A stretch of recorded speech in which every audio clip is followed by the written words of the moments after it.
La verdad es que hay mucha incertidumbre. Yo cada día que pasa no sé si van a volver al cole o no. Tenían que, yo creo que facilitar más información. Yo soy docente y estamos un poco desinformados. El problema es que no hay sitio para meter tantos niños con esa distancia que se requiere. No se sabe con exactitud qué es lo que se va a hacer. La enseñanza obligatoria tienes que llevarle obligatoriamente, claro, pero a esta pequeña es fácilmente que no la llevemos.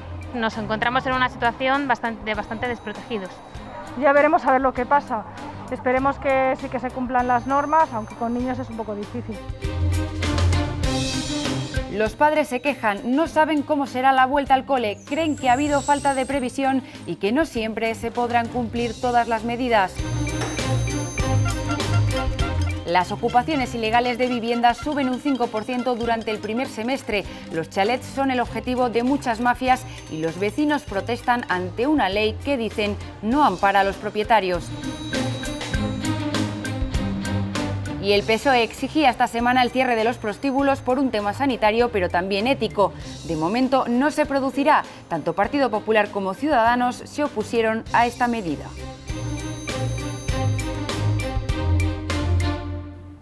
¿Qué tal? ¿Cómo están? Comienza la actividad parlamentaria, pero sin perder de vista el inicio del curso escolar. Ya lo han escuchado, los padres se quejan de falta de previsión y no ven claro cómo va a ser la vuelta a las aulas. Un debate que también ha estado presente en el primer pleno de las Cortes después del verano.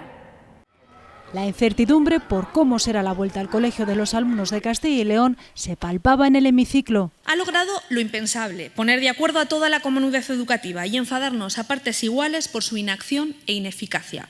No sabemos si ha trabajado mucho o poco. Usted se ponía un 9 de nota el día 28 en una entrevista, pero le recomiendo que sea un poco más humilde porque aún no ha empezado el curso escolar. El Partido Socialista y Podemos cuestionaban la gestión de la Junta y la falta de previsión. Ustedes, en lugar de actuar, se han quedado tumbados a la Bartola mirando a los problemas como las vacas al tren, justo cuando el regreso a las aulas está a la vuelta de la esquina y cuando los rebrotes de la pandemia se multiplican por doquier.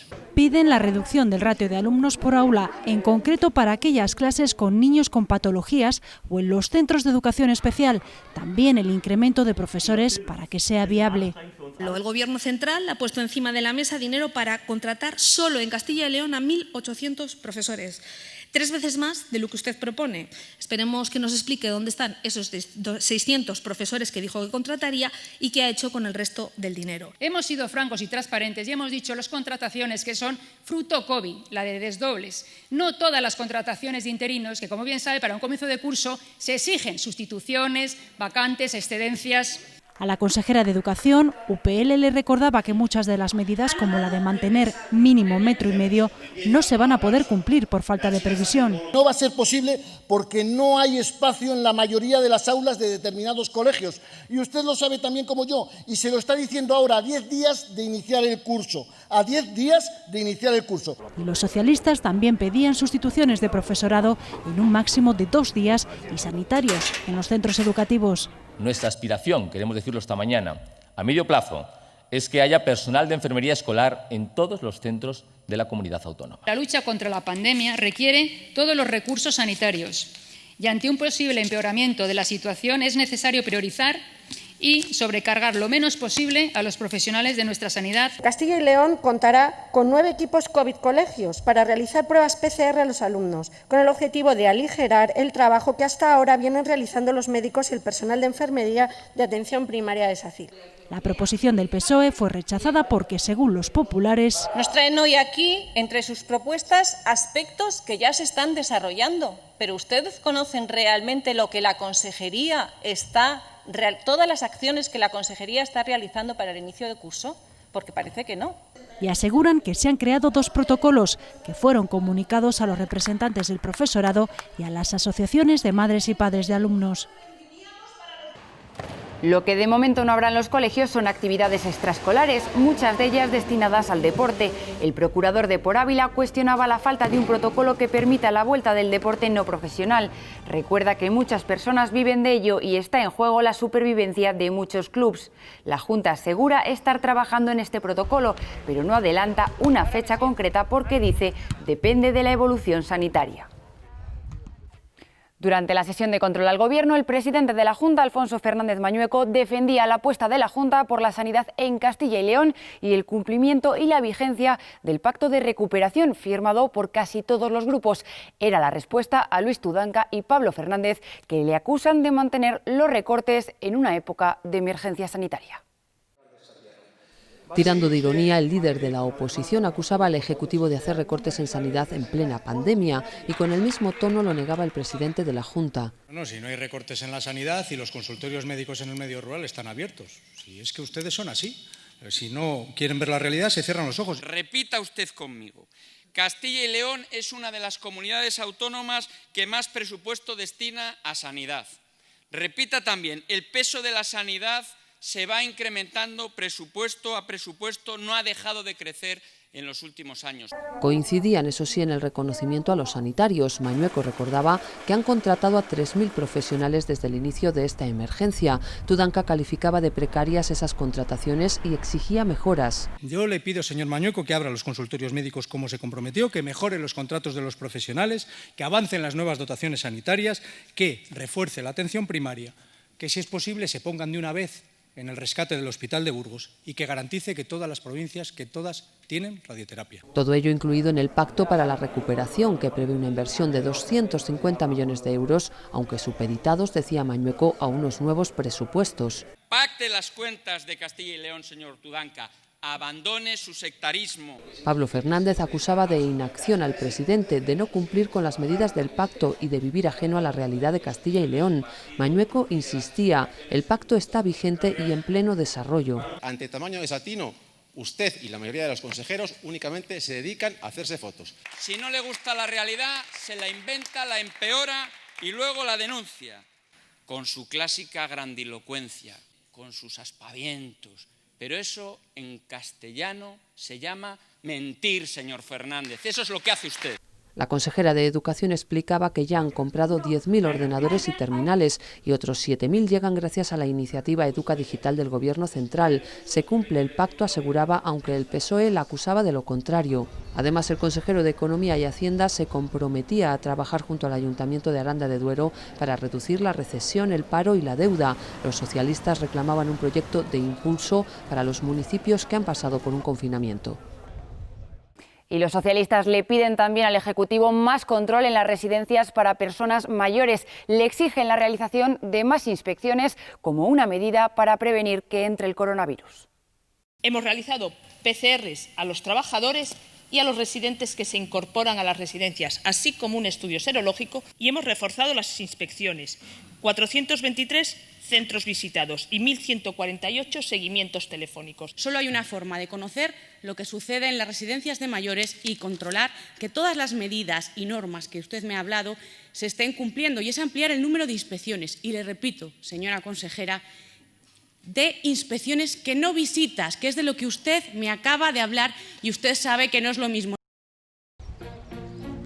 El Pleno apoyaba casi por unanimidad, con la abstención de Vox, las medidas y sanciones para hacer frente a la COVID y que empezaron el 21 de agosto, entre ellas mascarilla obligatoria también en las piscinas, reducción de aforos al 50% en establecimientos y también límites máximos en eventos como bodas o entierros. Se prohíben las peñas, se regulan las medidas de seguridad en la actividad agrícola y se recomienda limitar los encuentros sociales a un máximo de 10 personas. Las sanciones por incumplirlas pueden oscilar entre los 100 y 3.000 euros en caso de ser leve, hasta los 60.000 si es grave o 600.000 por incumplimiento muy grave. Y mientras se celebraba el Pleno, el colectivo de feriantes se concentraba a las puertas de la sede. Consideran que se les ha dejado de lado y se les está condenando a la ruina. Tanto el líder del PSOE, Luis Tudanca, como el vicepresidente de la Junta, Francisco Igea, y otros procuradores se acercaban para conocer sus reivindicaciones. Además, el primer pleno de la vuelta a la actividad se iniciaba con una comparecencia de Mañueco sobre las conferencias de presidentes celebradas estos meses. Dice que las últimas 15 no han servido porque no se ha llegado a ningún acuerdo y pide una nueva en la que se repartan los fondos estatales y europeos, se permita a las comunidades autónomas gestionar el ingreso mínimo vital y también se facilite una herramienta intermedia que permita frenar el COVID sin llegar al estado de alarma. Una herramienta jurídica intermedia que entre la legislación excepcional del estado de alarma y la situación que vivimos ahora nos permita a las comunidades autónomas el poder actuar con mayor agilidad, eficacia y rapidez. Reclamarle a Casado, el presidente de su partido, que apoye la tramitación de una ley orgánica por vía de urgencia. Si lo que pretenden es que establezcamos una herramienta judicial para que el señor Igea y usted puedan limitar derechos fundamentales sin autorización judicial y parlamentaria, olvídenlo. Olvídenlo, no lo vamos a hacer. La Junta pedirá al Gobierno central que se respete y se garantice la autonomía financiera de los municipios y otras entidades locales. Esta propuesta era impulsada por PP y apoyada por Ciudadanos, Vox y UPL. Los socialistas recuerdan que el problema lo generó el Partido Popular con el ministro Montoro.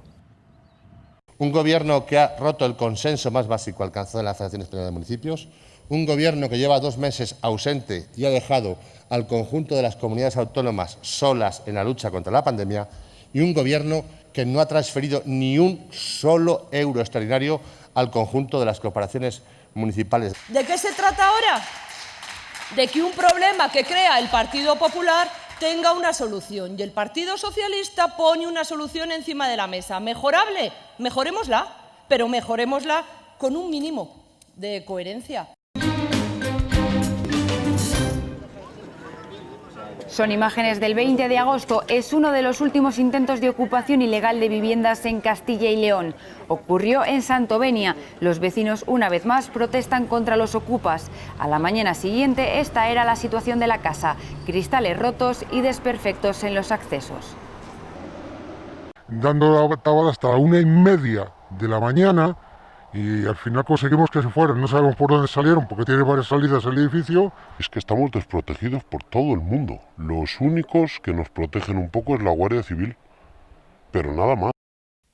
La ocupación ilegal de viviendas ha aumentado en los últimos meses. En España se superan los 40 casos al día. El municipio de Santovenia, en Valladolid, es uno de los más afectados, pero encontramos casos recientes en todas las provincias de Castilla y León. El tema se ha tratado en las Cortes, pero la legislación española es más permisiva que la de otros países europeos. Las ocupaciones ilegales aumentan en todo el país. Son varias las poblaciones que en Castilla y León luchan contra los ocupas y que cada vez más se inclinan por alojarse en chalets. Santovenia, en Valladolid, es claro ejemplo de la lucha contra los ocupas. Llevan años protestando e incluso este último mes un joven de 31 años resultó herido en una paliza.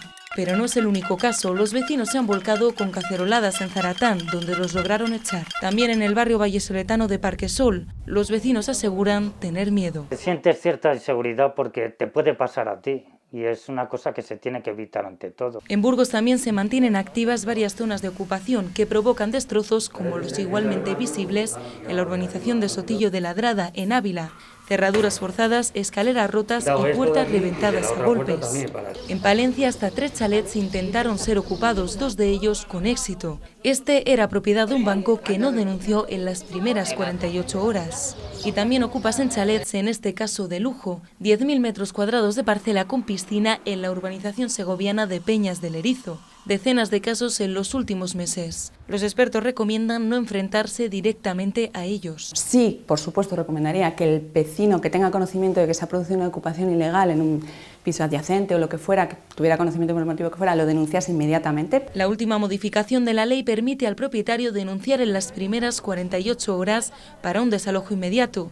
A los ocupas se les requiere un documento que acredite la posesión del inmueble.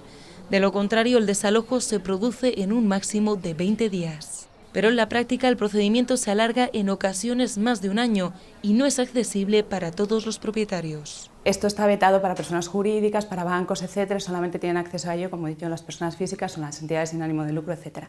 Pero es que en segundo lugar, las mafias actuales, el perfil actual del ocupa, conoce sobradamente cuáles son todos estos entramados y cómo pueden hacer que este proceso sea ineficaz. Es decir, en el momento en el que se requiere, sea esos 5 días para que presenten algún título, lo presentan.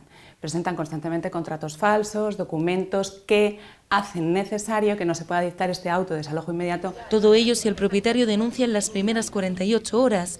De lo contrario, el procedimiento se alarga mucho más, algo que sucede en España y Portugal. con una legislación más garantista frente a otros países europeos. Hay otros muchos países, unos en los que se celebra un juicio rápido antes de procederse al desalojo, pero muy ágil, y otros, muchos, en los que sin necesidad, o sea, independientemente del tiempo que haya pasado desde que se produce la ocupación, en el momento en que el propietario presenta la denuncia a la policía acreditando un título de propiedad, la policía puede desalojar inmediatamente el inmueble. Es el caso de Dinamarca, Suecia, Inglaterra o Alemania, aunque la diferencia con estos países también es grande en cuanto al parque de viviendas sociales.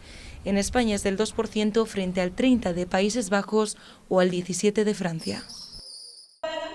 El problema de la ocupación ilegal llegaba a las Cortes con una proposición no de ley de Ciudadanos. Resulta inaceptable que miles de familias se vean privadas de su hogar, sin poder recuperar aquello que les pertenece y que se encuentran desamparadas por una normativa que alarga el sufrimiento durante años. La formación pide más coordinación, cambios legales que debe realizar el Estado y endurecimiento de las penas, propuesta que fue apoyada y completada por una enmienda de los populares. Que se considere nula la inscripción en el padrón municipal cuando la persona que intenta inscribirse está ocupando una vivienda de forma ilegal. A los ocupas hay que sacarlos rápida y sin miramientos y en el mismo día. Opinión que no comparte Podemos. Acusa de crear con este tema una alarma social. ¿Quieren solucionar el problema? Es muy fácil. Políticas públicas que garanticen el acceso a una vivienda digna a toda la ciudadanía.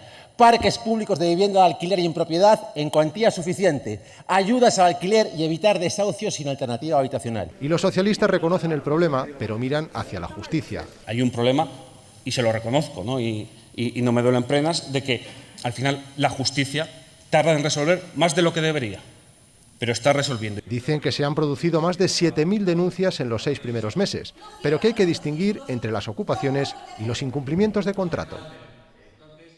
Otro de los temas más polémicos del Pleno era la solicitud de cierre de los prostíbulos. El PSOE acusa a la Junta de tomar medidas en otros ámbitos, pero de no atreverse a cerrar estos centros en los que pueden producirse contagios. La propuesta era rechazada por Partido Popular y Ciudadanos. Castilla-La Mancha, Extremadura o País Vasco han sido algunas de las comunidades que han decretado el cierre de los prostíbulos, una medida también para evitar contagios. El Ministerio de Igualdad lo recomendó y el PSOE de Castilla y León reta a la Junta a dar el paso. A la Junta de Castilla y León no le ha temblado el pulso para reducir aforos, cerrar el ocio nocturno, eliminar las extraescolares e incluso decretar la fase 1 para ciudades como Valladolid, Salamanca y Aranda de Duero sin comunicación y consenso con sus alcaldes y alcaldesa. Sin embargo, cuando ha llegado el momento de cerrar estos antros de machismo y contagio que son los prostíbulos, la Junta de Castilla y León ha rehuido su responsabilidad. Y críticas también al vicepresidente de la Junta por decir en las redes sociales que la prostitución no se puede prohibir porque no existe. En realidad, lo primero que nos dijeron es que no se podían cerrar los prostíbulos porque no existían. Señorías, 244 prostíbulos en Castilla y León. No es un trabajo, no es un servicio, es vender mujeres a puteros, proxenetas por delante, y es una vergüenza que uno de los máximos responsables de esta comunidad autónoma diga que la prostitución no existe. Los socialistas apuestan por la abolición de la prostitución por una cuestión sanitaria, pero también ética. Aunque los populares les recuerdan que combatirlo es competencia del Estado. Lo que no fueron capaces de hacer en 98 días de estado de alarma con mando único, pretenden que sean las comunidades autónomas sin competencias y sin medios las que, saltándose el principio de presunción, cierren establecimientos que legalmente tienen concedida licencia de hotel, hostal, bar de copas. ¿Saben lo que ha ocurrido en los países que han optado por el abolicionismo? Que la prostitución sigue estando ahí y esas mujeres siguen estando, aún si cabe, en situaciones de mayor vulnerabilidad. Tanto Partido Popular como Ciudadanos votaron en contra del cierre. Dicen que es un problema complejo porque estos locales tienen licencia en vigor de hotel, hostal o bar de copas. Y susto por el coronavirus en el arranque de la actividad. El primer día de apertura de la cafetería de las Cortes, un trabajador no acudía por encontrarse mal. Los test rápidos confirman el positivo por COVID de otro de los empleados y obligan a cerrar esta zona. A todos ellos ya se les realiza una PCR y a todos los trabajadores y procuradores de la sede que quieran de forma voluntaria se les hará un test rápido. El pleno se celebró con normalidad. todos los trabajadores, todos los procuradores, toda la gente que está trabajando aquí en las Cortes tendrá la posibilidad de hacerse esa prueba serológica. Hoy por hoy no tenemos ninguna confirmación de que tengamos ningún otro positivo en las Cortes. Los procuradores que estuvieron en la cafetería no tuvieron contacto directo con ese trabajador. Además del pleno de esta semana, las Cortes han aprobado las sesiones que se celebrarán de aquí a diciembre. En total son 8 plenos. En septiembre los procuradores también acudirán al hemiciclo los días 22 y 23. En octubre el 6 y 7 y el 20 y 21. Ya en noviembre las sesiones serán los días 3 y 4 y 17 y 18. Y finalmente, antes de acabar el año, el 1 y 2 de diciembre y el 15 y 16, también se celebrará sesión plenaria. Con la vuelta a la actividad está pendiente que se retomen las 3 comisiones de investigación abiertas. La mayoría ya dan la bienvenida a los comparecientes para que aporten más información. Repasamos en qué punto se encuentra cada una de ellas. Con la vuelta a la actividad también se reanudan las 3 comisiones de investigación activas en las Cortes. La más adelantada por el momento es la de Planes de Medios. Por ella han pasado 8 comparecientes, la mayoría exsecretarios generales de las consejerías. Todo indica que la distribución de fondos en las campañas de publicidad de la Junta se determinaba desde la Consejería de Presidencia, que es la que tiene las competencias en esta materia. Pero desde el PSOE insisten en conocer los criterios de reparto. Este es el informe o las bases perdidos, pero yo estoy segura de que vamos a ser capaces de encontrarlo cuando acabe esta comisión de investigación, que son los criterios de reparto, porque no están en ningún sitio. Nadie conoce los criterios de reparto. El periodo investigado es desde el 1 de enero de 2014 al 31 de diciembre de 2019, aunque no se descarta que pueda ampliarse. Otra comisión que ha arrancado sus comparecencias, aunque bajo polémica, ha sido la que investiga la trama eólica y los terrenos de Portillo. El presidente de la Junta, Alfonso Fernández Mañueco, ha sido el primero en dar explicaciones durante esta legislatura. Yo no he tenido que ver en todo este proceso judicial nada. Ni me han citado ustedes, ni me han llamado a declarar, ni la Fiscalía, ni ninguna responsabilidad, ningún tribunal de justicia. Lo hizo el 30 de julio, una fecha que provocó críticas. La oposición considera que se ha hecho para que tuviera menos repercusión. El resto de la lista de hasta 60 comparecientes no comenzará hasta este mes de septiembre, aunque de momento no hay un orden fijado. La comisión lleva abierta 4 años y cuenta con parte de la documentación en vía judicial. La gestión de las ayudas llegadas desde el Estado para las cuencas mineras también está en el punto de mira de las Cortes. En la comisión sobre los fondos Miner, los grupos no se ponen de acuerdo sobre qué investigar. El PSOE quiere analizar las ayudas que otorgó la Junta y el PP le recuerda que el objeto de la investigación son los fondos Miner llegados desde el Estado. Tal y como está estructurada, habría que darle un cambio porque aquí estamos, repito, en las Cortes de Castilla y León. Nosotros lo que consideramos es que hay que investigar qué hizo la Junta de Castilla y León con los fondos Miner. Respecto a los fondos estatales, está el Congreso de los Diputados. El Partido Socialista, no sé por qué, le da mucho miedo que se analice el papel de los distintos gobiernos de España en relación con la gestión de los fondos Miner y también el papel de las diputaciones y los ayuntamientos. La comisión continúa recabando documentación para desgranar a dónde se destinaron los cerca de 1.200 millones que llegaron entre los años 1998 y 2018 y que en ocasiones sufragaron gastos de instalaciones ya construidas o que no se utilizaron. Lo que todavía está pendiente es la lista de comparecientes.